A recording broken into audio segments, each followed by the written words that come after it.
Good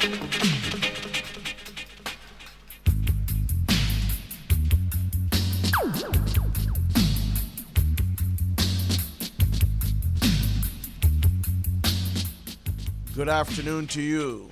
I'm Clyde Mckenzie, and this is Musically Speaking. Kevin is back. Danelia is here. And in studio, we'll be talking about songwriting. And no better person to talk about this craft than a man who has been immersed in it, a man who has demonstrated in no uncertain terms that he is a master of this art form.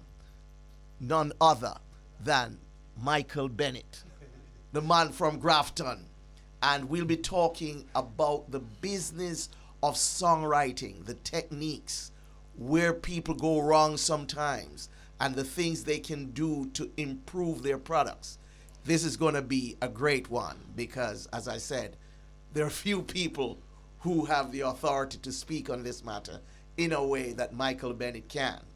So, we're going to kick it off in the Christmas spirit with one from Mikey Bennett, Home Tea. This is a standard, Michael. Everybody knows this song. Yeah. And how did you manage to come across this one? I think it's Bagger Case on vocal lead there. The great Bagger, graphic artist, the man who do so many album jackets in Jamaica. Yeah, that's probably the record I do the most. The most album jackets in Jamaica. And the coolest, one of the coolest one in the world, never get ruffled. Bagger Case the great. Now, how you happened on this song, Mikey? I mean, it's Christmas, I know, but what made you just come up with this one? I don't know. I'm not sure. No. I don't know if there's a story behind it. It was just something I was just probably messing around with. Fooling on the guitar and just playing and carrying on. But like I said, I've been a writer for a long time. I mean, writing stories, writing poems, writing short stories, writing. It was a family thing. I mean, so I guess. Your mom was a teacher, right? Yeah, and my aunt was the chief librarian at the thing. So we used to have to be there. We used to be reading. And my sister was because you worked at one time with a library. Yeah, man, yeah. Yes. And my sister was an editor at Jamal, So she has this knack of making complicated things very simple. And so every now and then I have something to share at that level, and at the center, and she said, it's too complicated. You bounce it off her. Yeah, man. And she would put you in line. So that my family, that was how my family was, So when you get, like I tell people, when you get homework like an essay as a school assignment, it's 3-4 different people saw it before it got to the teacher, them kind of way. In your household, yes, that's how it was. Yes. So my aunt used to bring home the books and insist that we read, and not just read. I forget like a book report or tell about the story, and you can't, or they would say, no, I don't want to use the word good, or I don't want to use the word bad, so you have to find new adjectives. Something more neutral. More different. More expressive, I think. So it's something that I think I've developed. Like even the song, I just listened back to it a while ago and just reflexively, the thing about, if you don't have the money, I'll let you have some of mine. These are kind of things that real. Yes. And if your shoes start squeeze you, in other words, is the kind of detail that videographers would look for when they want to, describe a scene. It's not something superficial. You're getting more granular. Yes, so it's different. So you're setting moods. Is who is talking to who about what. That's what I consider songwriting to be. Who's talking to who about what. What kind of details you can add to kind of bring some thing to the story, Add something different. Add some detail. And then you add some emotion. What are the emotional flashpoints? And one of the emotional flashpoints, the thing, if you don't have the money, I make you have some of mine. That to somebody who broke. Exactly. Yes. It resonates. So two things might happen. I say, hey, yeah, you're right. You're not giving none of your money. Or, that sound good. So but in all that, make the Christmas sketch in a good mood. In other words, find a way of being happy and making other people happy. Yeah. Now, Mikey, you're a KC man. And you tend to be very explicit and expressive about that, like all KC men. we were well taught. No, and KC had that atmosphere. Once I remember writing a short story, And Trevor Rowan was a literature teacher. Trevor Rowan. And he actually singled it out and made copies and shared it with this. And hear the weird thing about it at the time. I wasn't so proud. Because, you got Casey, everybody talking about sports and things. You really never want to be highlighted as no You don't want to be a nerd. You don't want to be a nerd. No. So I never... a college of jocks. No, yeah, exactly. So it was much later that I realized, said, this man probably spot something and I can build on it. But at the time, I was all right, but I wasn't the kind of have that thing. I said, if I'd won a race or, score a goal. That would be more consistent with the spirit of KC. But to write something that the literature teacher big up and thing, it was okay, but those were days because you had teachers who were giants. I mean, you're talking about Trevor Rowan. Is it? No, it's Trevor Rowan. And you had Marjorie Wiley and people like those would be teaching at KC. Years later, I was discussing a project with him. I was supposed to do some songs for a project, and I reminded him about the thing. And he said, I've always wondered what happened to you, because just last touch. Yes. But him thought I'd be one of the good ones. So I made him proud. He was vindicated. Yeah. But what is it about KC that has influenced so many musicians? Because I see a lot of musicians coming out in the pop culture. Now, everybody knows about the renowned KC choir, but many of these people were never part of the choir. I mean, were you living vicariously? Well, I was part of the choir. You were part of the choir? Man, okay. For many years. Oh, well, you are one of the few. But we had a headmaster who was really into the arts. Really, I just went to Forest. Yeah, I just went, Saturday went to Organdy's. Oh, yes, Tyrone's, yes. And everybody spoke about, all of those of us who knew the thing, spoke a lot about the influence that Mr. Forrest had on Tyrone. And the choir had on Tyrone too. And the fact that other schools, if they caught you probably playing the piano or something, they would have run you off. But at Casey, it didn't happen. And then it's who we had at Casey too. We had, the Gussie Clarks and the people who, started early to, fool on the music. The great Augustus. Jermaine and, yeah, man. So, and then... you were contemporary of those people. Yeah, man. Same time. Right. And then we had the Fab Five. A lot of the Fab Five members came from there. Right. So it was a place that was on the lookout for any kind of talent. No, I remember a few years back, it might have been about 2016, I went down to the chapel. They were honoring Jackie Mitu, who is a and Organ D and Harold Butler. They'd asked me to speak about Mitu because Jackie was one of the great privileges of my life was meeting Jackie Mitu and becoming a friend of his, and he was an amazing human being with a sense of humor that you just find mind-boggling, and he was just a great person. And one of the fascinating things for me was when I met Jackie, I didn't realize that, he was so young. He was much older than me, but at the same time, I would have thought that he would have been, because what you hear about Jackie Mitu and his legend, you sit there and you're in awe.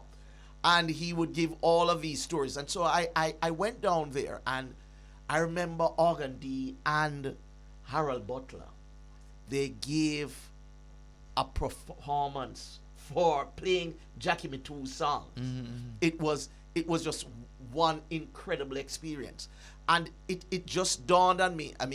You talk about Augustus Pablo, again. That's another man from that institution, and you could go on and on.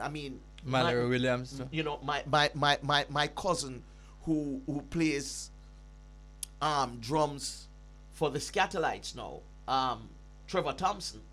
He's a KC man, and you could go on, and you ask yourself what it is about that institution that really makes all of these great musicians and songwriters and producers. Yeah, I think the philosophy or the founder was that it would be a melting pot school, where you brought people from all walks of life. Yeah, So because you had it was less midtown. Yeah, it was less elitist than the Yeah, one across the road. definitely, I mean, that was definitely. very uptown. Definitely. And when you're in a school where, every month you went to chapel, we were celebrating something else, another championship. So the exploitation of your talent was off. I mean, whether it was overt, it was subtly instilled in all of us. So you were writing from school years? Yeah, man. I used to write like a poems and like a snippet. Yeah, but songs? Yes, I was in a gospel group. I was writing from like a gospel group and thing. So how the So all right, so let me all right. So Mikey Chung and Jeffrey Chung and these are judges, man. yes, but I went to school with their brother Charlie. Okay. Started KC the same day, same farm, everything. Mm-hmm. They lived right at the bus stop in Vinatown where we come off. So after a couple weeks and thing, he and I got really close because we coming at the same bus stop. And I started to stop at his house, where Mikey Chung was playing him guitar and, getting into the music. This was even before the farm now generation. Yeah. So we used to do everything there, play football, thing. But Mikey Chung was the musical person and started to teach me how to play guitar and thing. So one day, I used to write these songs and trying to put music to it. So I used to take these lyrics to Mikey and say, listen, I have this idea for this song. And he would be working out them and say, boy, this good, man. So one day I took this particular set of songs to him and him say, I know a group that need these songs. The group turned out to be Home T4. So introduced to them and they fell in love with the songs. And in the process of us, rehearsing the songs and teaching the songs, because I grew up in the Adventist church, so we know about harmonies. I mean, that is one of the things that we know about. So I was just, helping to arrange the harmonies and thing, and them asked me to join the group, and fine, it was exciting. I mean, I wasn't thinking about no career in music or anything that, I wasn't even thinking about once. It was just something to do right at the time, and it was exciting. And then when we went into the studio to record the bug beat, I said, wow. The song that we opened the place with at the Christmas sketch in a good mood. So we did the song. It was we did it late for Christmas. By this time we had got to meet Errol Thompson at Joe Gibbs. So I went down. Errol and I just struck a really good relationship. So I went downtown to the record shop just for something, I don't remember. And I was up in the office talking to him, and I hear them starting the record. And every minute as them started, them take it out. Now, as a young person in the music industry, when you have a song, I mean, it's like people understand how it is when you hear your song being played out. So I hear the song, and every minute them stop it. And I'm saying to Earl, why the man don't play that? Why don't keep playing the song? I'm saying, I hear that. Every time you hear that, it's a box I itself. That's what I mean. So I left Errol and went downstairs. And Clyde, I stand up for an hour and watch them sell my song. I can't even explain. A goosebump I take me right now, as me I tell you. You can't understand what that means. To see Higglers, I mean, this is downtown parade, So all kind of people buying the song. Lady come in and, this new song, me love it, and I just tear. She don't even know it's me, and I don't even care. And she back, and I was there, and it's couple hundred records I sell. And I'm saying, I always, there's a special Chancellor Lane, that special. Yes, Chancellor Lane, that's. And you wonder why people, and that is the reason. I wasn't the only one out there that I realized after that. Quite a few musicians out there just watching to see. Yeah, because I idlers rest. If them songs be, but I understand how you can spend, because if you have a hot song. Okay, the near. Every time the man touch the needle on it and take it up, so and I think one of the things that the youngsters miss after that, out of that year, is that they don't experience that commercialization of them things. Yeah, the immediacy. In other words, go a place and see somebody actually pointing and buying your song and taking it home and say. So you don't need a more validation. No, sir. Mm-hmm. It make your days. It make your day. So that was all the fuel I needed. I mean, I would probably going to write a couple more songs. But you were dissatisfied even with that kind of commercial success because you were thinking that maybe you weren't reaching the streets as No, as you no, wanted. not that time, not with that song. No, that let me tell you, that song, that's a song that probably spoiled us then. We had tried two little things, song name Irons in the Fire, and probably had another song. I got a little play. I know you listen to thing because you figure you're getting some play, radio do it past you. This song came out, and after about 3 or 4 days, every program on the radio started with this song. Yes. I mean, you could hear vehicles passing by. So it's like you understood what it meant to have a hit song. Right. Although this took place in a matter of a week. Right. Now we're a group and we pride ourselves in choreography and them kind of things. So Yes. we put on a nice show. But we never had a hit song. You see, the Christmas, of course, and book us on all of the Christmas shows. Right. We went to arena. And normally you do a show and people clap and thing. When we started this song, the people ran up on the stage. People were putting them children up on stage, and there was a one of these companies giving away Christmas things, and them just seized the opportunity and just give us things to be. So it became this actual event. Yes. And I guess that was my high. Right. That is where you wanted to get back to as a writer, as a producer. Right. That's where you want to get back to, where you have a song that everybody love and Right. singing, and you hear people singing it, in the stadium and that kind of thing. Right. And this song, I mean, is the gift that keep on giving, So almost every year there's a check coming, or there's a person want to use in a commercial, and you get a call, say, yo. So it's one of the real good things. And this is an important thing that people should understand. Songwriting is a pension plan. Yeah, man. One of the best pension plans you can have, because you can be here sitting down.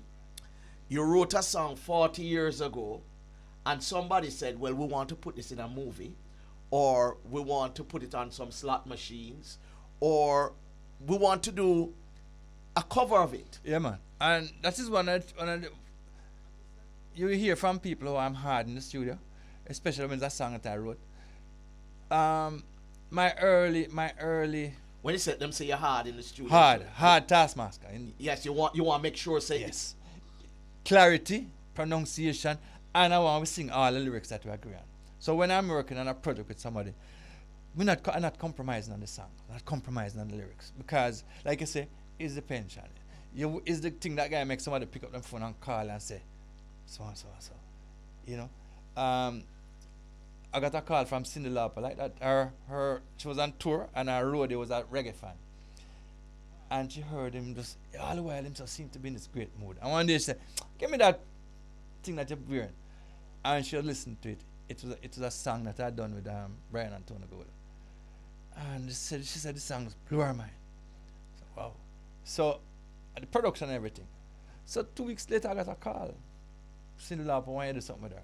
Same thing. So in other words, all you can control is now. When you write in that song, if you thinking that if I see how musicians meticulous about the notes that them play, I mean the great ones, and come back and want to do it, I take the same approach to the lyrics of my songs and the melody of the song, because like I said, that once it put down, it can't. That's it, and that is a piece of your legacy. That is a piece of your history. That is your future. That is how I want to be judged.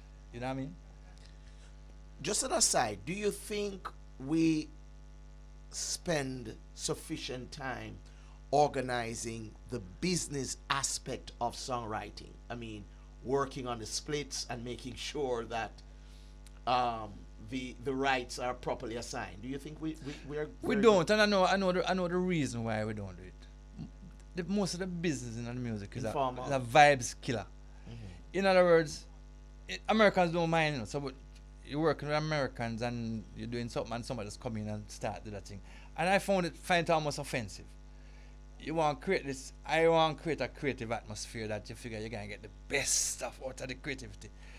And somebody come in and you realize, it's just a business. Okay, it's a business, but for the moment, I just want it to be. I just want it to be this creative space that we get the best out of everybody. Yes. You know. Yeah.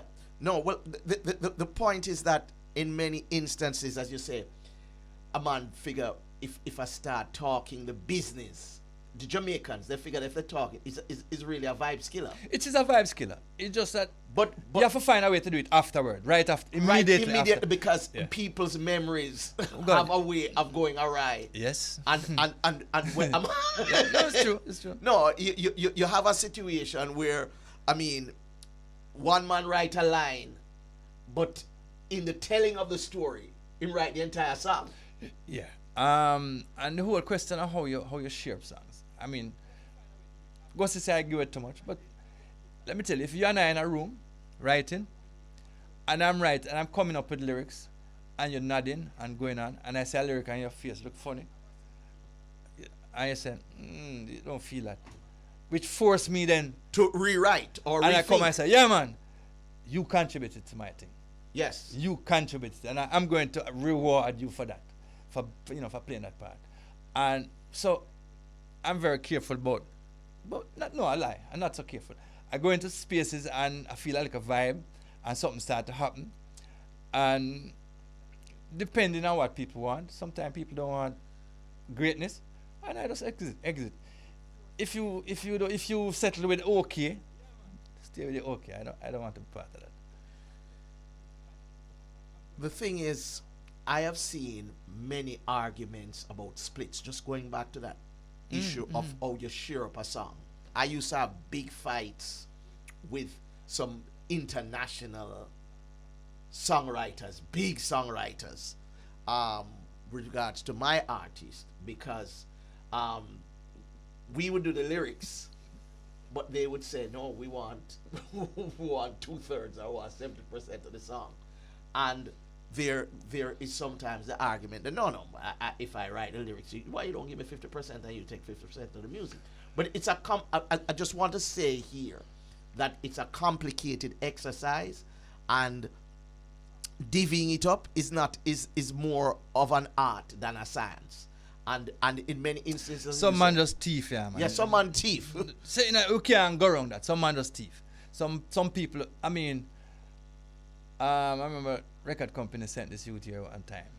He had a song working, and I never assumed that once somebody come to Jamaica to write to me, him going to get half of the situation.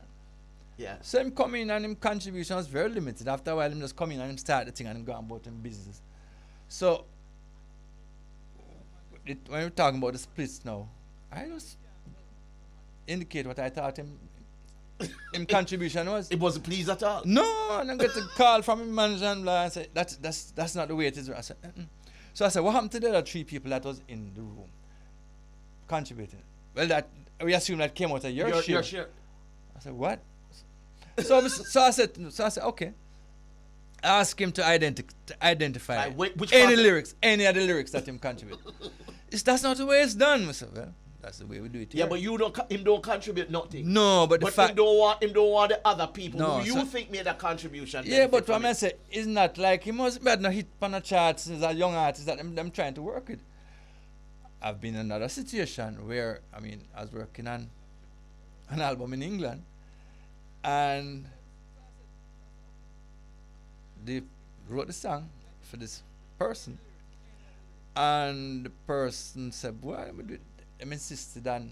But they want a certain percentage. Peace. No, and this is a But that serious person had just sold 3 million records. So my publisher said, listen, boys, it's a no-brainer. It's a no-brainer. Yeah, you know what I mean? Yes. So, Okay. so the power balance is an important part of how you assign songwriting credits. Yeah, but So- you pre-agree to that. But you pre-agree. So Yeah. if you know that this person, is Michael Jackson and you're writing for Michael, then you go and make concessions that you wouldn't make maybe for a lesser writer. Musically speaking, that's a program. Maxi Priest and Shaba. House Call. Mikey Bennett, the man himself who wrote this song, is here. Mikey, talk to me about this song. Well, the song was like I say, it's one of the best people who ever put them voice on a reggae album, a reggae song. So I had the pleasure of working with it. I was doing a lot of work with Shabba, so I was very comfortable writing things or ideas for Shabba. I'd done something with Maxi Priest before. So Vivian Scott called me and said, boy, listen, we need a hit for Shabba. And Vivian was with the record label. yeah, she was one who had signed Epic, Shabba. right? Yeah. So Maxi and him was going to be in New York, so went up to New York. Brian Gold and myself. Brian Gold is one of my favorite co-writers, because, he can sing and him translate like melodies and so we went up. Never had a song and we went up, but you're doing it and you're going to get it done. First thing we stopped, as we reached the hotel, I went outside and I bought a cassette and 2 cassettes, so we had a rhythm track and we just started to write the song and write the first chorus and thing. So Then I mean, went it was up a to Maxi pre-existing. It was a pre-existing rhythm. Yeah, with a rhythm track. Cause that's one of the ways that Americans do. You have any tracks? Yes. So we sent some tracks like this one. Well, not even that. What you heard is a remix site. Cause what we sent was one that me actually prefer, but it's alright. So we did that, and we hook up with Maxi the night, and we signed off on the song. Lyrics still to be completed. The next day was the recording session. So, night we finished the lyrics. Went in and it was Brian Gold who came up with it. We had the feel me hard for Shabba. Because like I said, we had been doing so much work with Shabba. We knew the kind of thing that Shabba would love, and we were kind of assimilate. Like when you work with somebody, you kind of figure you might do something like this. And then add his extra spicy magic to it. A lot of what happens with Jamaican songwriting is not predetermined. It happens when you are in the studio. You might have a notion of what is going to happen, but the fine tuning of that song, usually, I suppose in most music, but a lot of the times with our music, people come in, they don't have the words, they don't have many things, and it is a communal group kind of approach to making the song. In a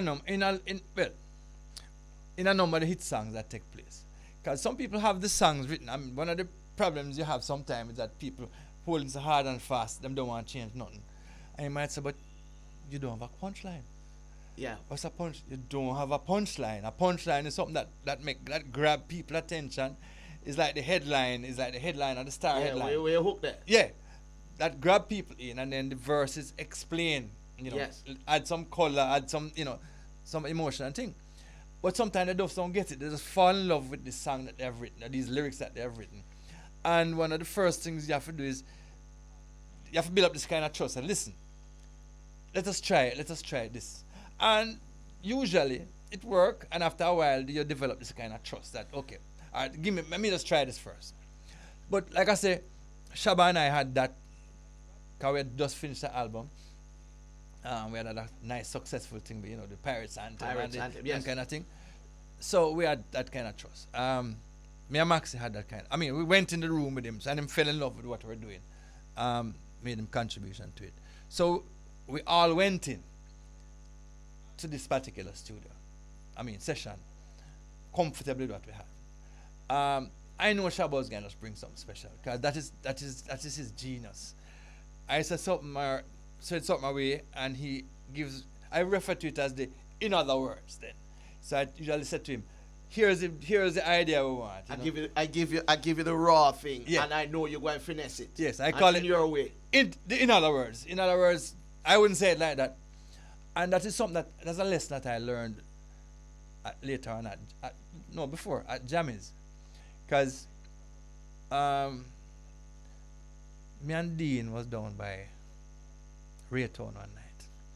Dean Fraser. And we said, Dean knew about the group, knew bag and everything.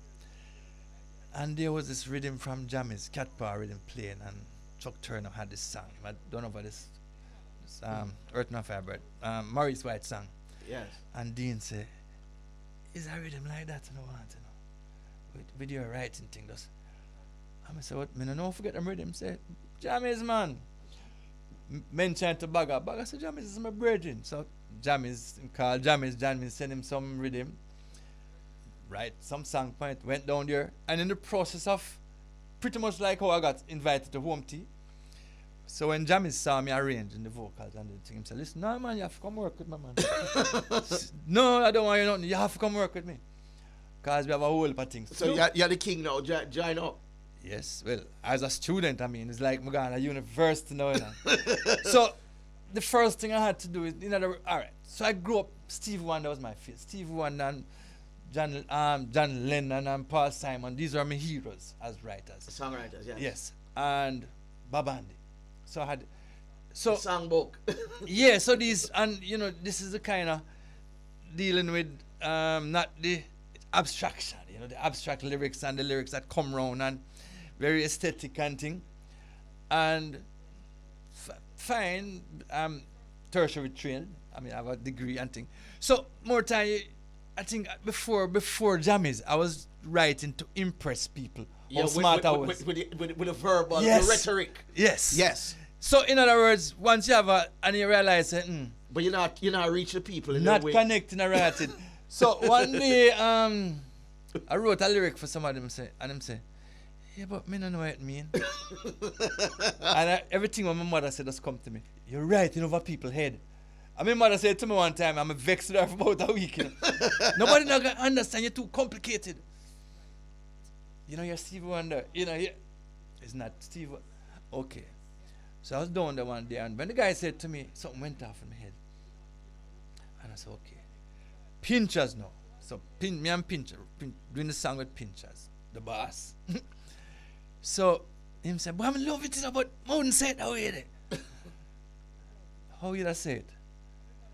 When the man tell me how he would say it, it's like me did a crash course in a street lingo. Yes, street talk.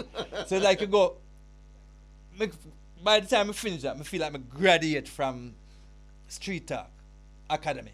Yes. When the man said, I could have pictured every girl from all the way on Maxine Avenue dancing and broken out. I said, boss, no wonder you have 7 songs in the charts. Which was true, Yes. And that just stayed me. So my new journey into songwriting was how to connect. And it's different with different artists, because some people come. So you're not talking now about technical writing skills. You're talking, well, it's technical. It's technical yeah, skills. Man, and you know that. But it's not the highbrow verbal gymnastics, and you try with these abstractions, and a man say, boy, brilliant. True. It is being able to connect. But at the same time, one of the things, this was what was good for me too. This was the era when we were doing all of the overseas covers. Yes. So we had the Sanchez and the singing Melody them and the Frankie Pearl them and everybody rushing to sing the latest Babyface song. Yes. So Jamaica developed an appetite for that kind of melodic and sweet kind of pretty lyrics. Yes. So there was a lot of the artists wanted something like that, and I found that very easy to do, because like I said, I grew up in the listening to the Motown era, sax era. Right. So my early taste in music was Temptation. Them kind of real. Yes. Them lyrics. All on those, yeah. Yes. That kind of thing. Yes. That was speaking to probably a little more, not necessarily more educated, but their street talk. Yeah, more refinement. More refinement. In yeah, lyrics. And people didn't expect to probably identify everything. The melody nice and the hook nice and over appeared. Yeah. What we had in Jamaica was something really, really special and particular, is that the average person, especially with dancehall, found that he was listening to himself, talking to himself, listening to people talking to him in his own language way about things that he understood. That he experienced. So. Exactly. But they must put it to music and add in them little things that make it little more colorful. Yes. So my thing was, again, connect with you with that thing.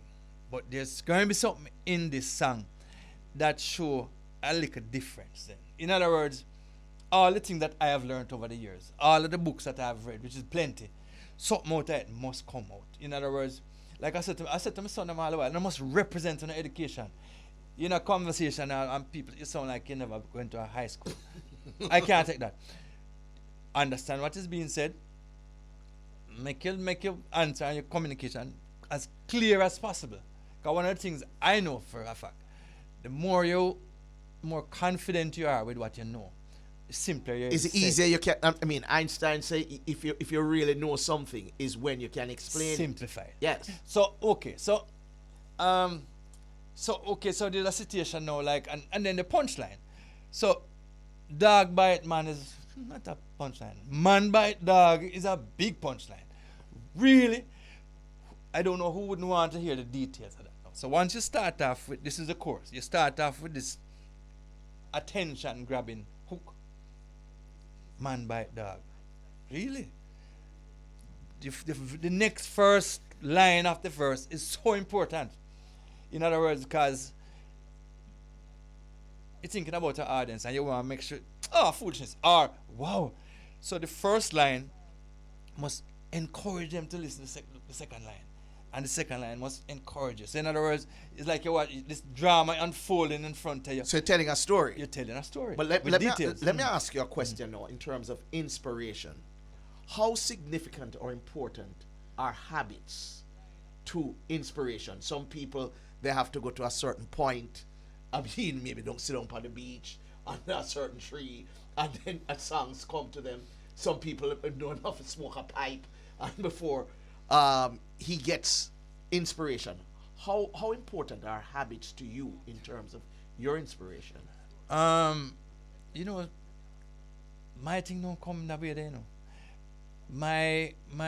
The ideas come to me in crowds, in noisy places, and when I'm driving. One of the things I learned about driving a car, is when I drive on autopilot, I'm a much better driver. In other words, slow down the thing. And that period of time, an idea might come. The amount of my songs that have come to me when I'm driving. So one of the exercises that I have in my driving class, in my songwriting class, is the stop sign, is the stoplight song. You pull up at a stoplight, and you look left, you look right, and you see this nice looking girl, interesting looking, and she might get like a smile. But you see from her indicator that she's going left, going right, and you're going straight. And what happens is a whole heap of different things happening there, you know. You wonder if you'll ever see her again. You wonder if she was laughing at you. Or laughing with you. All of that, you know. Yes. So in other words, there's so many things that can take place. All when you reach up, you wonder if you should turn back and all the kind of things. And so you start to wonder all the things. So in other words, a stoplight is a very important thing. But driving now is that because your subconscious take over, you're observing things. And when you get caught up in the driving, you miss all. You ever notice you're driving your kids and then pointing out all the things that going on? Because they see things that you don't see. Exactly. When you're driving on autopilot, you pick up everything, and you are more careful. It's something that I've proven. So I don't like listening to radio. I just like that because, or sometimes you listen to radio and something triggers something, and you just turn it off. But that is just me. So your thing is multimodal. You get your inspiration from varied sources. Exactly. And then over the years now, I have learned one of the things that you learn is confidence. And then you're confident in your like a team of writers. I have a nice team of writers that I working, especially in the last couple of years. And you're kind of confident that something will come. It don't have to be the whole song. Most times it's not the whole song. You're in the studio and you're fooling around and somebody just says something. Him they even realize what him say. And so what you just say a while ago, yeah man, here it there. And you start to tweak it. They have confidence in me, I have confidence in them, and we just start to work. And you say, okay, here's a good start to something. And you go, like I said about the subconscious again, the subconscious going to go on. Everything that you have ever read, everything that you have ever seen, the computer and your brain have all of that. So in the assimilation, you can bring all of that together with all of the things you have learned, all of the things. And it is, before you know it, you wake up tomorrow and people think you're a genius because you're just writing. You've been writing that for years. You just find the right. And it accumulating. I'm sure you do that with your speeches and things sometimes. You know, something just come, this phrase just come to you. And you hear, you're actually listening to yourself saying that. Say, yes. That sound wicked, man. Yes. So, but what I'm saying is, But I want to ask you a question, Mikey. You ever wake up with a song and lose it? yeah, man. But I used to worry about it, but you don't lose it, Clyde. You don't lose it. It is there waiting to be triggered by another word. Experience. Exactly. Or just the need for it.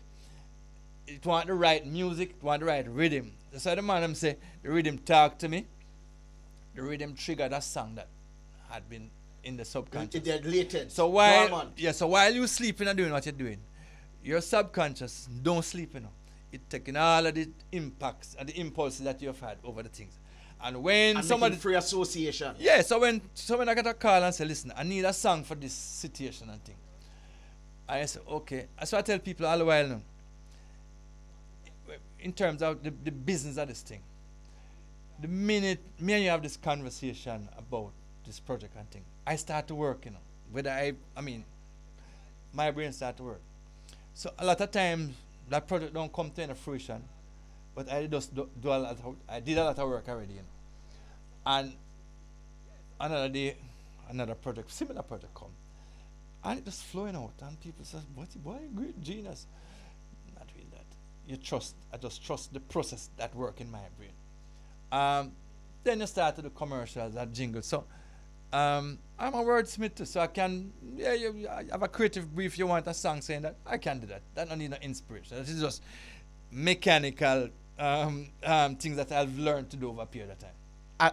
I'll ask this question because Mervyn Morris, the great Mervyn, he says that the art of poetry is not really writing so much as editing. In other words, fixing what comes. Well, I couldn't say it any better than Mervyn. Who says things better than Mervyn? Good writing is rewriting, and that is one of the gifts that I have. I'm not until it's recorded and done. You're not wedded to anything. No, sir. I'm not emotional about no lyric. Like you're writing with somebody and you have a lyric, you would think wicked, and I'm like, thank you. Just put it back in my pocket, you know. And sometimes that might be for another song. Of course. Because if and I believe in the power of the community inside studios. If Trevor Forrest writing and I say something and nobody's not reacting to it, they represent a significant sample of the world out there. So if I'm the only one who think this lyric good, it's not good enough for me. I want to find a lyric that all of us can agree on. Unless it's something that is a directive I got from like a client or something that I really need to say about. So we probably need to change other things around. But I mean, and the older you get, the more flexible you get. I want to talk to you about the difference in terms of when you have a commission, somebody really comes to you and say, Mikey, I want you to do this work. Like rise up. Yeah, like rise up. Yeah. As opposed to when it is something that springs from a muse, you're just in a natural setting and this just comes to you. I want to talk to you about that a little later. But there's this particular song that I'm going to play shortly, which it is political in nature. And those maybe people like Danelia wouldn't know of this song in terms of, or its significance because of their age. Kevin and Danelia would perhaps not understand that. But I remember when I was at another place and this song was a big song. It was a political statement because it reflected a reality that many Jamaicans would have taken for granted. Talking about that song with you and Bran and Tony Gold, talking about Can You? Oh. Because that particular song graphically represents what was happening under the apartheid system. Yeah. And many people today, I mean, my children, they would take that for granted. They hear about Mandela and they hear about the struggles and what really happened in South Africa.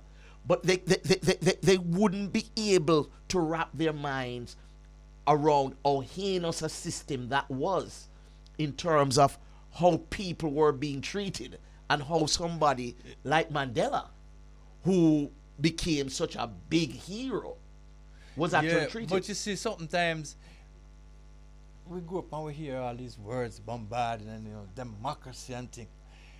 But it's just one sign. I was watching television and there was a sign on the thing, no blacks allowed on a beach in South Africa. In Africa. And the song just started to write itself. It just started write itself. Yeah, in other words, I could not write the song. In other words, and I knew there would be no rest, no peace until I wrote the song. Yes.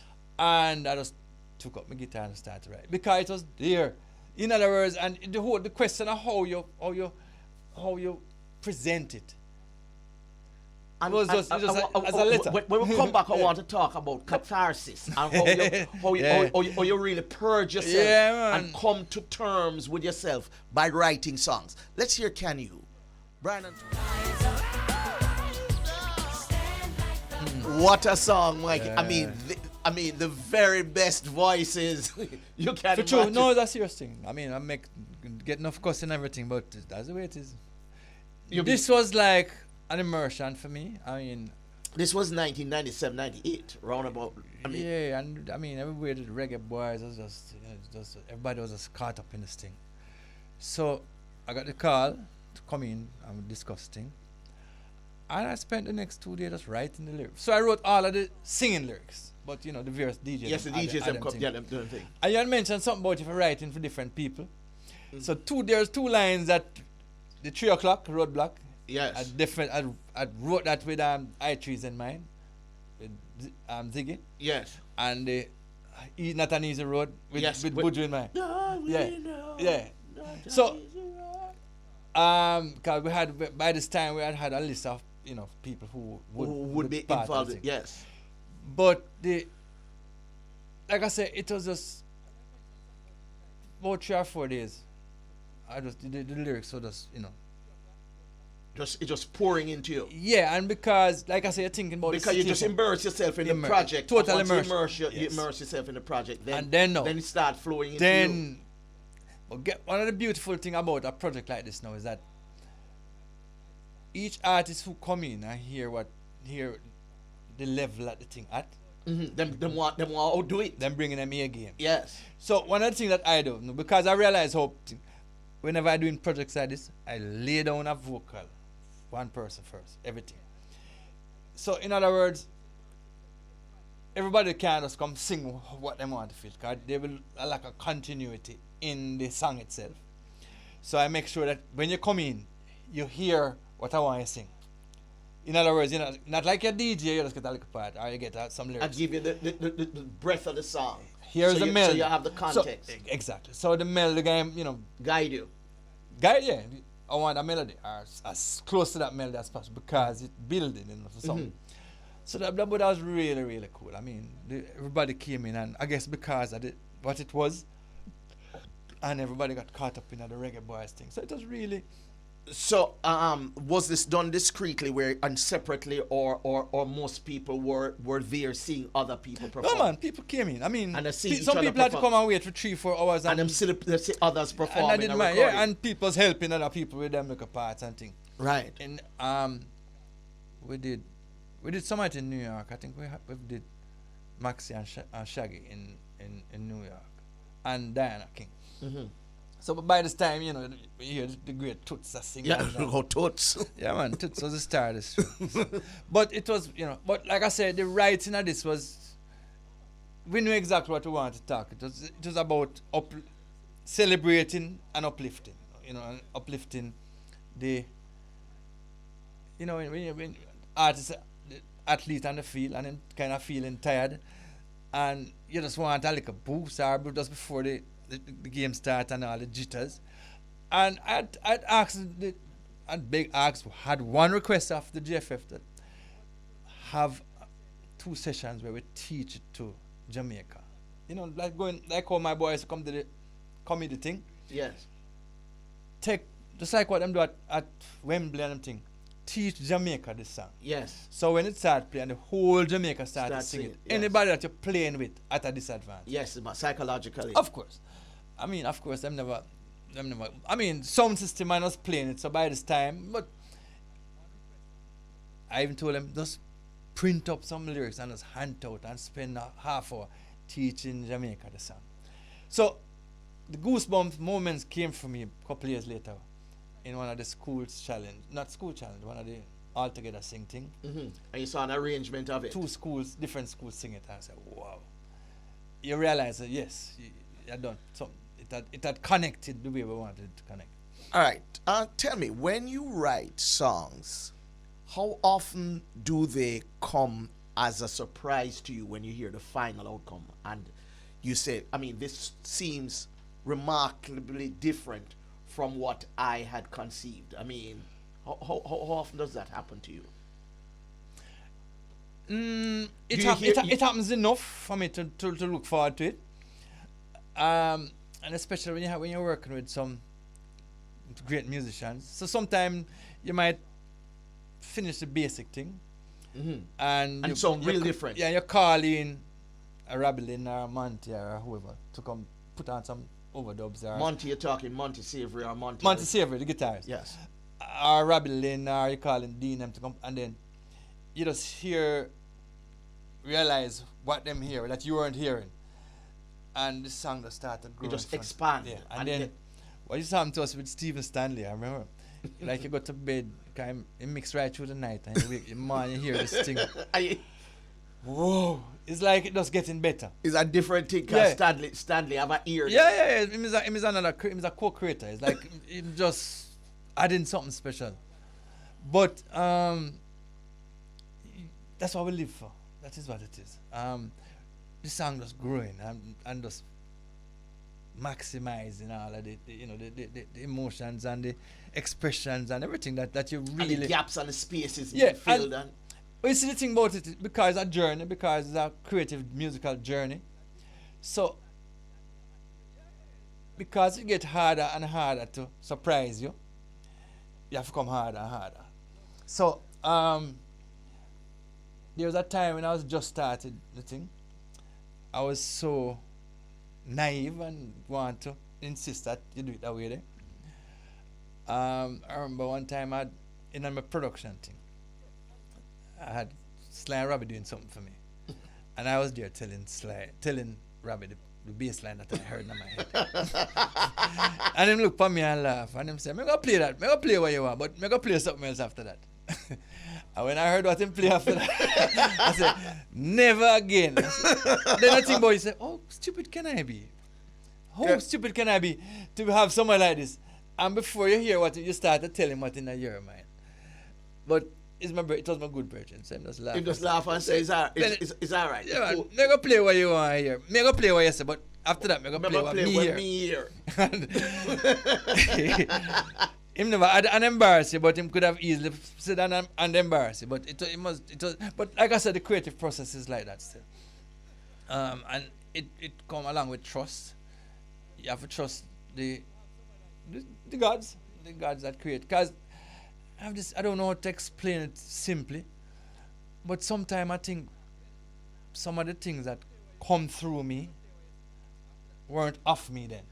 You are a conduit. I'm a vessel. You're a vessel. And there is a book that I read talking about this guy who was asked to do something really outstanding nationally. And he said all of his life journey had been preparing him for this one moment. And so I figured that with every book I read, with every podcast, with every philosophy that I embrace, and every new word that you try, is preparing you for another interpretation, translation. Because I think one of the jobs that we're here to do is to translate the culture, translate the sorrow, translate the joy into a language that we have come to embrace. Jamaica have a language now, you know. I mean, it's not patois, it's not English. We have a way of expressing ourselves that's so unique. And even when we use the same words, can as opposed to can't, you know. Yeah. It transmits something Yes. to the world magical. That people can't express in words just So, like that. Once we have having validated all of that now, even Make the Christmas Sketch in a good mood. It was my first attempt at writing patois, but it felt so good. Make the Christmas. That is what the song is. Let the Christmas is make the Christmas catch you. Yeah, so it's liberating for you. Yeah, cause I mean, worse than the family that I grew up in, I couldn't. So it was. So it was a form of rebellion. Exactly, but it was a thing that felt so good, but and that is one of the things when you're trying to figure out why a song was so popular. Sometimes all them little things come in. The fact that say make the Christmas as opposed to let the Christmas or allow the make the Christmas get you in a good mood, man.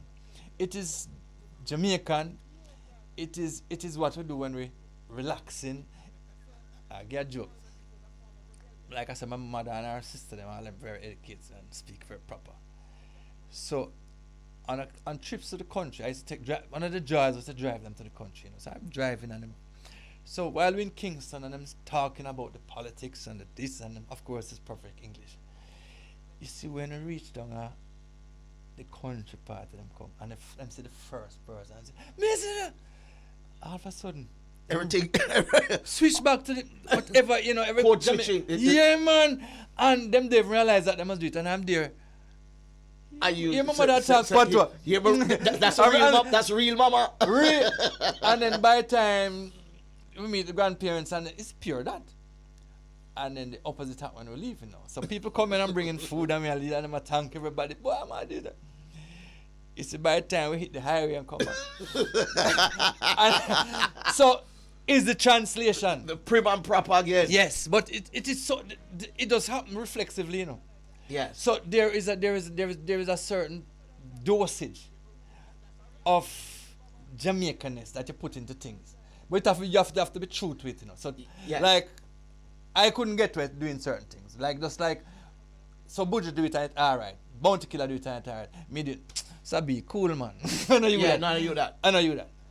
So what my job is now is to find that little medium.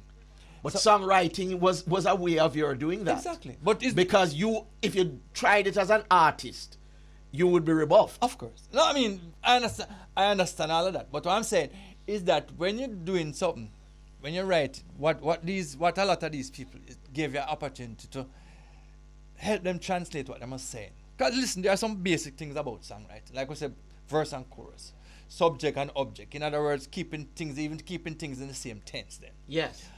Pronunciation. I'm really big on pronunciation. When we're doing the English part of it, when we're doing the patois part, call avar, ivar, whatever, but havar, Yes. So I insist on that because, like I said, the audience that we, and by this time in the 90s, 2000 now, we started to think about a bigger audience. Yes. We had some success on the charts and people were seeing this thing and record companies are coming in every day. And the formula that I saw working was a chorus line that the average American could sing and understand, or something in each song that everybody could. But I did that Jamaicanness now that say, okay, I need to. And that's this a season. That's a seasoning. Yeah, this sound. It sound exotic. I need to investigate a little more. Yes. What's happening here, and that brought a lot of things. But in other words, being able to still connecting at a visceral level now, or a sexual level with people. Yes, and I think what that was one of the things with Marley and his music, because even when he had that infusion of the rock layered type of stuff with his music, he was still connecting on that visceral level with reggae people who really believed in reggae and love reggae, right? In other words, he never did any violence to the origin of his music. He still remained true even when he made these additions and these changes. So when you get the Junior Marvin yeah. I mean, and Chris Blackwell said it best. It was hard to introduce so many new things, new artists, new philosophy, new kind of music. You have to keep something. You have to keep some things constant. Sonically, and use some of the familiar. Yes, and give the lyrics a chance to, get itself out. Exactly. Find a proper vehicle. In other words, the people mustn't write it off before them get. Because Yes. it would require a little bit of investigation and understanding. Yeah. So you want to make it, kind of. Yes, capture- familiar, Yeah, accessible. yeah, man. Right. And that works in that. I mean, and the Jamaican thing with the rhythm or rhythm thing, prove that. Which I want to go to, because some of our production values, even in terms of songwriting, have now migrated in terms of they have become mainstream now. Things that the rhythm driven things, Yeah, man. that we used to see as being the standard for how we do things. I mean, these guys now with Stargate and Max Martin and these guys, they're now doing these things and actually recognizing that these things originated here. Some of these methods of doing the thing, and that is You're speaking about the rhythm. the section. rhythm driven, Or like more than one people. yeah, on the same track, yeah, and that is something. No, Well, here what no, and I think I kind of know why one of the things with that. You see, at different stages of the Jamaican musical experience, you had different power brokers. When the sound system operator was the power broker, or the DJ was the power broker, and he had 2 turntables, and he was mixing. One of the things that he wanted is continuous, unbroken dancing in a place. yes, So what the sound system man would do, you had a popular song but it was another rhythm. He would bring the rhythm that he wanted, not to record, to do a dub play. because and many times in the dance it was live. Exactly. So him wanted for that 1 hour, the tempo don't change. The Yes, and groove it's just don't flowing, change. yes. Exactly. But like a lot of things now, somebody looking on and say, but there's a clue that is that Technology helped that Exactly. multi-tracking Exactly. was, and then no, that is how Tubbies and Jammy them and start and scratch them, start them things. Exactly. So in other words, them technology made it much easier. So we were always doing things. I mean, we were probably batting up, like I said, punching above our weight, and improvising without even the kind of technology that we're supposed to. Because I remember TVJ there, JBC, I heard the stories that many years later, the people who got this system from came down. And the man them said, this is not supposed to be working at all. This and what I said, this is not supposed to work. But we can improvise. Not supposed to, yeah. That's the genius of the Errol Thompson, one of Joe Gibbs, the late Errol Thompson. Them used, when I got the equipment, them used to just pull it down and just redo it, and people just couldn't, because it wasn't made to accommodate certain frequencies. And that made now the engineer become a songwriter now, because he now moved into that phase where, I mean, there was simplicity more, I mean, in terms of the production, because you wouldn't have a big band sometimes, a live band doing things, and it was how he manipulated the gauges. No, it really brought. And what you talk about him with Stephen Stanley, who we had here a few weeks ago, again, how these people are so integral to the creative process, because I mean, they change songs. You write a thing, or you even put on a song, and these people, because of their creativity and their ears, they're able to change a song, and that is so important. Yeah, that is, and yeah, it is wonderful that them have this opportunity to do it. I mean, like I say, every now and then, it's not something that guarantee anything, but every now and then you hear something, he hears something, because I mean, when your job is just mixing, and every day you go and you're mixing a song, and you probably heard 5 or 6 songs on the same rhythm, and you had mixed 5 or 6 songs on the same rhythm before, and you want to bring something new, because you're a human, you want to create, you want to entertain yourself as well. So creativity sometimes born out of boredom, I mean, but you speak about your background in English and how you read and you were always being told to speak and write in a certain way. To me, it is so important, literacy at a certain level, and erudition. You see people like Tosh Bob Andy and these people. These were people who were really immersed in the issues of their time. They knew a lot about what was going on, and they were well informed. And when you listen to somebody even like a Tanya Stevens, and you see the kind of wordplay that she can engage in, then you realize how important erudition and reading and having a wide world view, how important that is to songwriting. I want to listen to a song from Tanya Stevens, somebody I know you The great Tanya Stevens. I know you really admire. Man. Rita. No, I mean she's just one of a kind. I mean, no, Tantan is out of this world, and I want to listen to one that I love. I did a paper on that song called "Little White Lies." Now, if this is not classic, Mikey well, Bennett, it's a classic. No. Tanya is one of the people who say things that everybody wants to say, but them don't want to say. and that's a function of a great artist Yeah. to articulate the sentiments that we can't express as ordinary people. Yeah, man, and she's now class by herself in terms of her ability to just put these little things and finally all of the things that we speak about in a songwriting class, you know, the emotional flashpoints, the obvious fingers that can be pointed back at you. Because when you write song like this, everybody assumes that you're talking about It's self-referential. exactly, although it might not be. But you know, in our small community, the bunting is a serious thing. So, it is so well written. No, but it is no, because and then it speaks to the issue on different levels, because even it speaks to the function of art and how art sometimes can be used for catharsis. Exactly. Because she's telling her daughter through the song Yeah. that she has done wrong, but she can't really face the facts in real terms. So she used the art as a way of expressing something that she wants to say, Yeah, but man. she can't say in real life. Yeah, and that is how brilliant this song is. Yeah, and no, trust me, it's one of the great ones. Musically speaking, I mean, this is just incredible.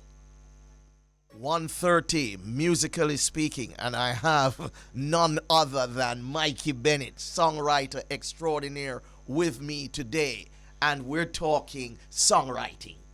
What better subject to speak with Mikey Bennett about than songwriting? And we just looked at Tanya, or Tantan as I call her. But you obviously admire a lot of other songwriters. I want you to tell me some of the songwriters you see today that you are really impressed with. Well, starting with Tanya, Janine. Janine, she's Is another. I mean, Kabaka, Chronix is just unbelievable. Jesse Royal, Protege. He has a little knack for finding that little emotional subject matter that can connect with people. Oh yes, he does. Coffee is not a slouch, you know. No, she's Coffee very has good. serious talent. Doesn't work. Sharita is a great songwriter Yes. too. Mm-hmm. So, I mean, quite a few of them out there. And I've had the privilege of doing some work with almost all of them. The thing though, Mikey, is that I don't see some of these great songwriters working with other people. They sometimes. They do, you know. I mean, Huh? you see, one of the things that our music industry, and by extension the media, is that we all almost always conspire to focus on the star in every situation. Mm-hmm. So it wasn't until I went to England I heard David Radigan doing a program and realized how much people talk about songwriting and things. When you listen to, I listen to David Radigan and he must play a song and he must talk who wrote it Who and wrote it, who yes. play. And I said, but Rad, Jamaica don't do that. Yes. We don't do that. We don't- So in other words, those of us grew up in a system, as a songwriter, I'm prepared. Okay, I wait on my check. If the fact that you know is neither here nor there, the fact that you pronounce it, you make the world know. It wasn't until I had probably gotten some celebrity as a songwriter that people started to look out. Oh, here's a Michael Bennett song. But for them, all of people just assume, people are led to assume that whoever they hear singing the song is the person who wrote the song. And in a number of cases, that's not the case. That's in many instances that's not the case. But yes. it is something that those of us who play the secondary role, well, not secondary, but in other words, this in terms backroom of the role, public perception. yeah, prepared to do. I mean, we love doing it. I mean, I get enough joy from just hearing it or hearing somebody call, the Bears call and say, boss, I need one of your songs. Them. Okay, cool, boss, I'm coming. So, and when people say, I want a Michael Bennett song, it just full up my heart. Because I realize, okay, I have something that people think about in a particular way. It's not that when somebody says I want a Michael Bennett song, I'm not looking for the next hit on the charts. And I accept that. I'm looking for something on the album. Something that will be long lasting. Guy stretch him a little bit, guy reflect something from the old school and things. And I'm happy to do that. Really, I'm happy to do it. But hold on, I want, there's something that I really need to say. So I was in Barbados recently, and I mean, a couple of us, as you probably know, the Prime Minister is one of my best friends. Yeah, me. So, yes. so she was saying, she said, boy, Mike, you have like a problem with constituency, and one of the things that they're blaming it on is some of them lyrics coming out of Jamaica, because, you know, Barbados, yeah, serious dancer. No, I mean, every time I go to Barbados, I always say, no, man, love the, I mean, normal, when you turn the radio, like yeah. a dancer, and she said, boy, what are we going to do about this and thing? So I said, what we should do about it is exactly what we did with track and field in Jamaica. Is that there's a template to produce better. In other words, Jamaica will never be out of world-class athletes. Because there's a template at play here. From you going to prep school, they put in a house and sports day come and somebody make a note of who can run good. Then the next thing, there's a coach, the coach looking out for those people with athletic talent. And that grow and that follow you to high school, where they're looking for that. Once you go to high school and them have the weekly meets and, you know, those who on the track team, I mean, if that was your ambition, you do it. And then there's the possibility now, champs, you know, we don't have nothing like, nowhere in the world there's nothing like champs. So leading up there is this thing, and then there's coaching and there's mentorship and there's programs. So when you hear, and I keep saying, when the fastest man of the world, when asked about them race, the first thing he say, well, coach say, that's all the clue we need to know. Coach is so important. We've never applied that formula to music. So I said to her, listen, you can imagine if we started to have people identify young talented people who can, the young Tanya Stevens then, somebody who writing, you know, in the literature class, writing this exceptional piece of thing. Or in literature class, instead of we teaching Shakespeare and we're teaching all them, take a song from Buju and break it down. Break down the Mali. The same song that we condemning. Yes. Or we condemn. Whether it's killing me or not. Take the song and look at it and we say, how could we make this song better or different? Yeah, in other words, or what age is appropriate. Or what is the inspiration for this song? Not only that, how can you express the same amount of anger without using bad words? Yes. Which is what we do, you know. This is what we and I have learned to do, you know. Which is what the politicians have learned to do. How can we express the same amount of frustration without cursing a bad word? How can we express sexual pleasure without using the F word? Yeah. See? And that was what was in the 90s was about. The suggestive, the sexy, the thing, but you're not going over the bar. You're not going over. Yes. That need. So in other words, so one of the things that, so she said, how you guys? So I said, listen, let us start teaching songwriting. We have never taught songwriting in a country. If we ever get a glimpse of the publishing check that that go to the Mali Foundation, we'd have probably have stopped everything, you know. I just write songs. We'd have stopped and just start look for create some songwriters. One of the things why mothers will stay at KC till 9 o'clock in the night. If you pick them, reach the final in the sports thing, there's a scholarship waiting for them.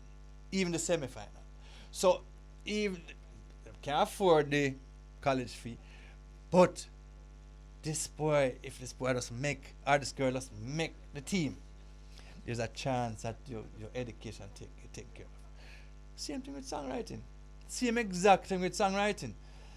The amount of the millions of dollars that out there to be made from those intellectual property is unbelievable. But what I'm saying, we can't. West Indies cricket used to do it. Used to just depend on hope for the next thing that can come out. Yeah, but Australia say, academy. we don't know, so we're not looking for the next Viv Richards and thing, okay? That's hard to find. So we don't want somebody we're not looking for some person who can average 70. We want somebody who can average 50. And we can create that. And through the academy. Through, in other words, specialized a system. I mean, the South Koreans do it. Exactly. They have a system. May I tell you? To push.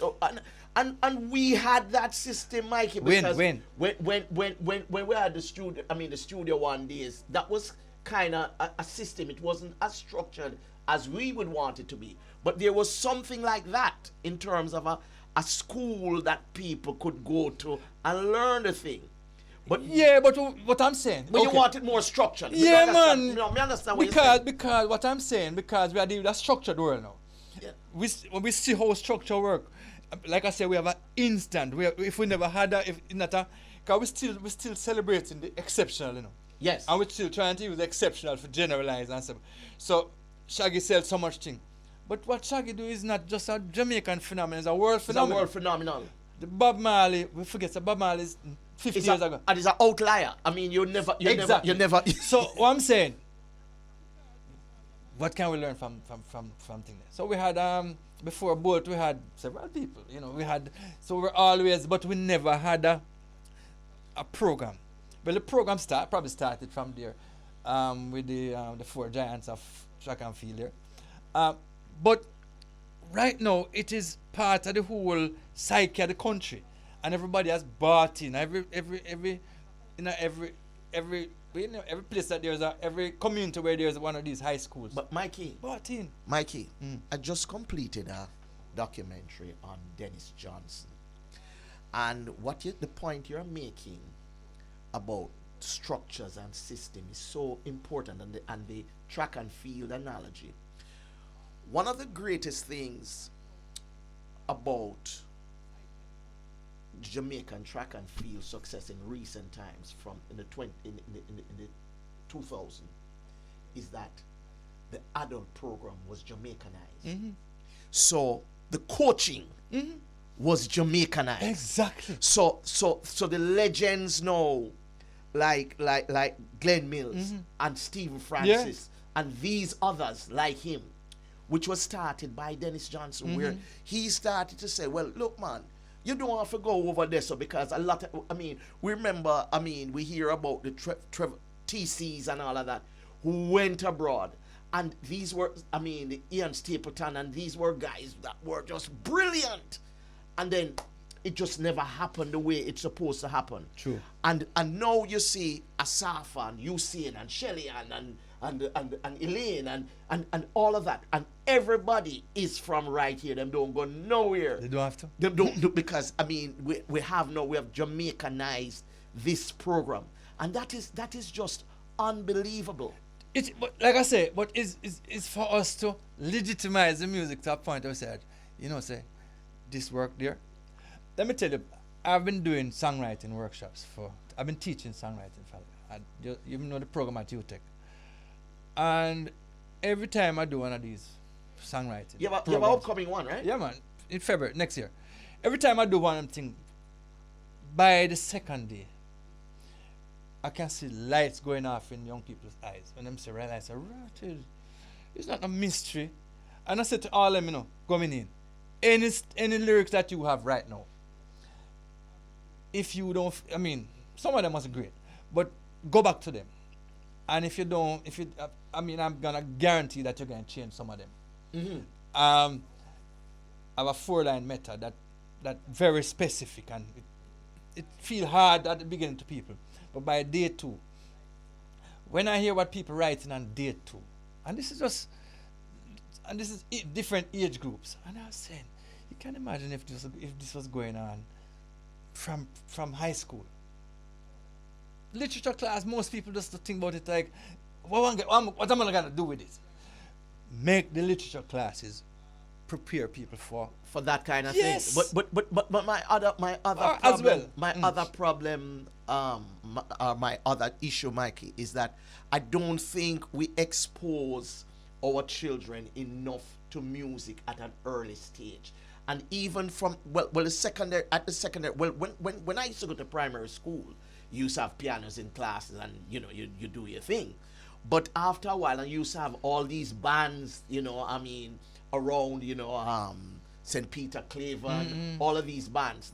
These were sources of musicianship, and people also would learn a music appreciation, because one of my things is that if the populace is not up to speed in terms of music appreciation, the musicians then will behave in a substandard fashion. You're so right. It's like Rene Summers would say, the knowledge of football is so high in Brazil that a coach can just pick anybody he want to pick, because they stone him. The musical education in Jamaica not as high as we would I love it to be, and for 2 or 3 reasons. We taught music in a very formal way, using what we call the classics, which is boring. Young people don't like that. I mean, I had my kids going to piano class, and when you go, the board stiff, because what they're playing, they're not gonna hear on the radio. Yes. They're not hearing a young. So in other words, we never made the music thing relevant. Exactly. We never made it exciting and interesting. One thing that give me hope now is the All Together Sing, because I see the schools getting involved, and a lot of the schools, the alma mater, those boys and girls going back, and they're looking at some of the local material, rearranging them for choir, and you can see the kids getting into it. Yes, I'm really enjoying it. You can feel a little tension with some of the judges and things, because take classical train, but there's nothing that you can deny is when people getting into a thing. And Jamaican are now at a point where they're prepared to enjoy celebrate the Jamaicanness. And if there's anything dancehall has brought into the psyche, is the celebration of we. In other words, and we have seen people do it at their very highest level. So you realize that, okay, there's nothing, dancehall is not a devaluing of any standard. No. At the very highest level, it is the highest level of vocal rendition, rhythmically, you know what I mean? And the ability to connect lyrically with the masses, the way Michael Manley did. You said something, and it's so important in terms of relevance. I remember Sonny Bradshaw some years ago, maybe back in the 1990s or 80s. He had a thing where he set dancehall songs to big band arrangement, and that was such a fascinating thing, because a lot of times now, I mean, the kids now could wrap their mind around different arrangements. True. And that was fantastic. And I want to also. It would have been more fantastic though if he had done some of the reverse though. Yes, but some of those classics and put them to, because that was what I mean. That's what Sly Robbie and Steele them do. No, because that's what the Scatolites used to do when they do Guns of Navarone and Exodus and all of those things. And that is what Frankie Pearl and Sanchez and all the music. Yes, you take bring the classic songs and just put them on some dancehall. Put them onto dancehall. And yes. Exactly. And in other words, somebody says sprinkle some jerk seasoning upon them. Yes, and that I think, as you say, the relevance. So you make the thing now resonate with a different generation. Exactly. And which is very important to I think the efforts of Raven. Yeah. I was gonna mention that too. I mean, as happy to be a part of our team once. it's going to make a difference. And if she ever get the kind of support that No, this is what necessary. I think we need to say, the corporate world needs to get behind her, because that project, in terms of just creating these young musicians, when you go there and you see these youngsters performing, it's mind blowing. It is. It really is. And you have to big up all the schools that support it, and the support seems to be growing. I mean, it is really. I can see the ones where the alma maters come back in and support. But it shouldn't. It shouldn't even be it should be regular stuff. You know what I mean? And you go to America, it's high schools. I remember I was in America one time and they were changing out some instruments, and I could have had a whole truckload of good instruments. But when I made a call to Jamaica and Miss Lewin told me the boy had a kind of headache and thing, I said, oh God, forget it. But cause we just don't value certain things, and it does not. I guess hopefully things have changed. Things have definitely changed, and like I said, track and field has taught us a lot about what can happen when you have a program. That's working, that people trust, and people trust the track and field. I mean, as a country, we have invested in coaches. So there's a school to train coaches. Yes, GC Faster. Yeah. Yes, so as great as Edna Manley is. Edna Manley is not. Edna Manley trying them thing. Edna Manley just feels stepping and feels. Stepping, yeah. And I see some big things happening down at Alpha too, Yes. I mean, you go down there, it's big things. Yeah, man. I had the pleasure of going down there, and yes, I just hope that what is necessary to bring in the students happen. Yes. Because in other words, you can have all the greatest facilities in the world. If the students are not coming in, yes. And because they have to see something on the outside. Yes. But Alpha deservedly had that that love shown to it. Yes. We've been talking and talking. Let's get. What about telephone love? We have that there, Kevin. Why hear some more Mikey Bennett music before we go? There's a song called "Why Is It Taking So Long" that you could have played. I mean, why is it taking so long? That's one of my favorites. All right. So you if you can find why is it taking so long, then telephone love and pirates anthem. Yeah. Pirates anthem is one. Telephone love started the journey. I mean, big up Hope and Linda. It was Hope and Linda's. Hope and Linda I think came with the idea of the song, and I got in at the and together we put together the song. Yeah, and it was the start of a number of things for me. I mean the Pirates anthem too. The Pirates anthem was almost like we were doing a commercial. It was we got a call from Greensleeve. I was telling about a situation and we need to address it. And within about 2 or 3 hours afterward, we had the song. No, which we used. You remember we used that song intensely at another place. Yeah. But in England, no man. I mean, in England it just. The Pirates anthem. Let me hear the Pirates anthem. Pirates man. anthem was a big tune. Bad tune. Big tune. Pirates anthem. J.C. Lodge. Yeah, man, these are some wonderful. The great Gussie Clark production. Yeah, yes, Mikey Bennett songwriting skills on display with Hope and Lindo. Yeah, brilliant. And of course the Pirates anthem. Mikey, you're doing songwriting. You do this regularly. Yeah, so like I was telling you, so I was in Barbados and we're talking about this thing. So I was telling me and Motley, the Honorable Motley, that what we need is to just approach songwriting like how we approach track and field. Let us start teaching it. So she said, how much that can cost? So I said, you can get a figure. She said, well, listen, when can Barbados have its first set of classes? So I said, February. So I was there with a very important person from a very important bank. So she said, so I assume that your bank is going to take care of the Jamaican thing. And I said, well, boy, Minister, I never knew about it before, but based on all that happened now, we don't have no choice. So we almost have commitment. Yes. So what we look, so it is going to take the form of a full 4 days residential place.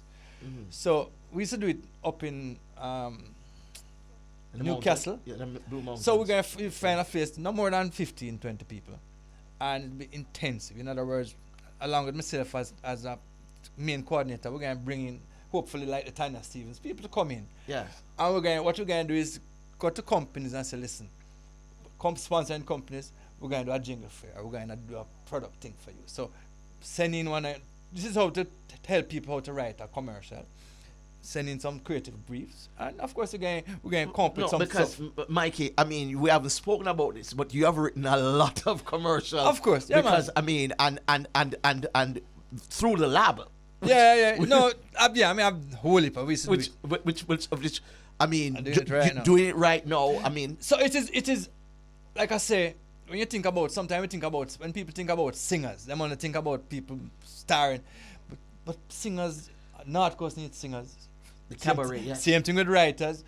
People, writers for jingles, writers for everything. Writers is so something that we need, right? But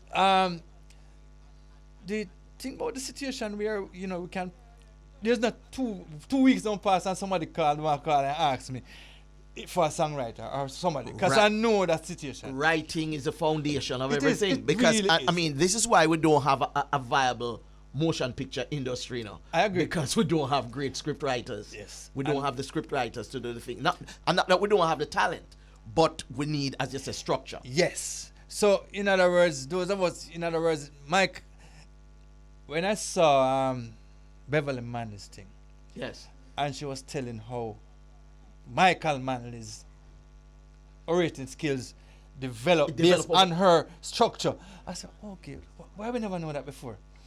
It's because one of the things that it was Lauryn Hill had said, we as singers, we go into whenever we've been interviewed, we go and tell people that, we just came up with this thing like that.